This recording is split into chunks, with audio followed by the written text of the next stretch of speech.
बचपन में, चाइल्डहुड में हम किन लोगों के साथ पले बड़े, किन लोगों के साथ हम उठे बैठे। अगर जो लोग बहुत जल्दी क्रोध में आ जाते थे तो आपके ऊपर उन चीजों का प्रभाव आने लगता है, और अगर इस तरह के एनवायरनमेंट में आप रहते हैं तो आपके ऊपर असर आने लगता है।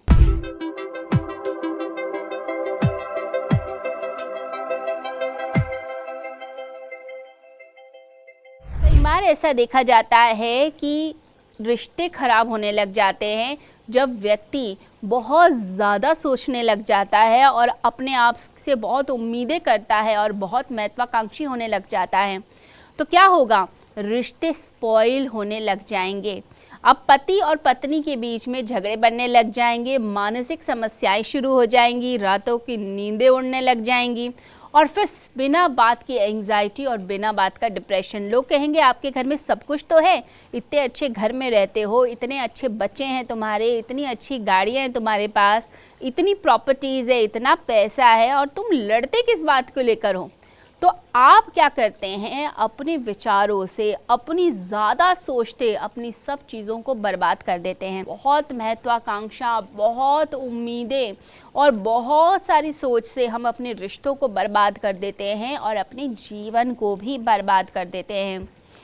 तो ऐसा देखा जाता है कि हस्बैंड वाइफ जो हैं दोनों के दोनों बहुत मेहनत करते हैं, लेकिन अगर पत्नी आगे निकल गई, वह ज़्यादा योग्यता अपनी साबित कर पाई, अपने बिजनेस को ज़्यादा अच्छा चला पाई और उसने ज़्यादा पैसे कमाने शुरू कर दिए, घर का भी बहुत अच्छा ध्यान रख रही है, पति का भी ध्यान रख रही है, हर चीज़ में परफेक्ट है, पैसे भी अच्छे कमाती है, और पति जो है वो अभी अपनी योग्यता इतनी साबित नहीं कर पाया, इतने पैसे नहीं कमा पाया, तो क्या होता है? उसके मन में हीन भावना आने लग जाती है और धीरे धीरे करके वह सोचने लगता है कि कैसे मैं अपनी पत्नी से ज़्यादा कमा पाऊँ, नहीं तो सोसाइटी जो है मुझे कहेगी कि तू तो पीछे ही रह गया, देख वो तुझसे आगे निकल गई, वो तो हर चीज़ में परफेक्ट है और तू तो किसी लायक नहीं है।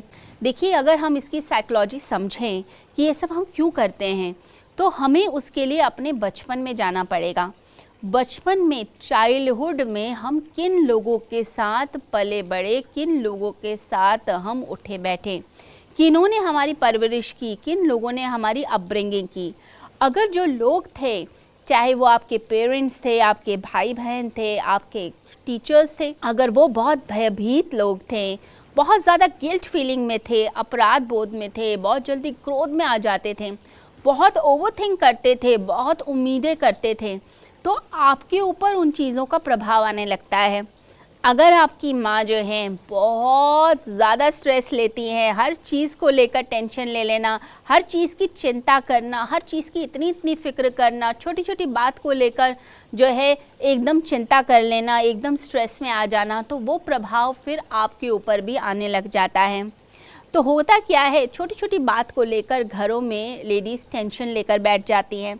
अब सिर्फ इस बात की भी टेंशन हो जाती है कि नौकर ने घर ठीक से साफ़ नहीं किया, वो देखो इस कोने पे भी गंदगी छोड़ दी, सफाई नहीं करी, सोफ़ा ठीक से साफ़ नहीं किया, कपड़े ठीक से नहीं डाले। अब आप छोटी छोटी चीज़ की टेंशन लेकर अगर बैठेंगे कि कोना कोना साफ़ हो जाए, मैं तो नौकर को रोज़ समझाती हूँ, उसको समझ ही नहीं आता बात को, कि फिर वो वही गलती कर देता है, फिर सेम मिस्टेक कर देता है। अब आप जो है छोटी छोटी बात को लेकर अगर इतनी टेंशन लेंगे तो स्ट्रेस लेवल तो आपका बढ़ेगा ही, आपकी खुशी कहाँ रहेगी? आपकी खुशी तो रहने वाली नहीं है। और अगर इस तरह के एनवायरनमेंट में आप रहते हैं तो आपके ऊपर असर आने लगता है। देखिए, हर व्यक्ति को ये समझना पड़ता है कि अपना स्ट्रेस हम खुद ही डेवलप कर देते हैं। अगर आप छोटी छोटी बात को लेकर इतना तिल का ताड़ बनाएंगे तो आप खुश रह कैसे सकते हैं?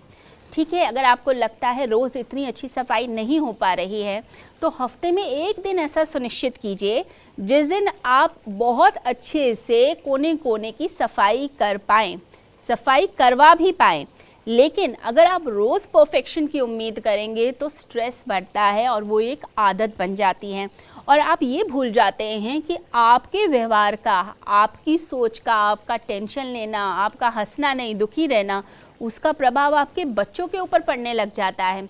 बच्चे भी माता पिता की तरह व्यवहार करने लगते हैं, वो भी उसी सिचुएशन में सेम रिएक्ट करेंगे।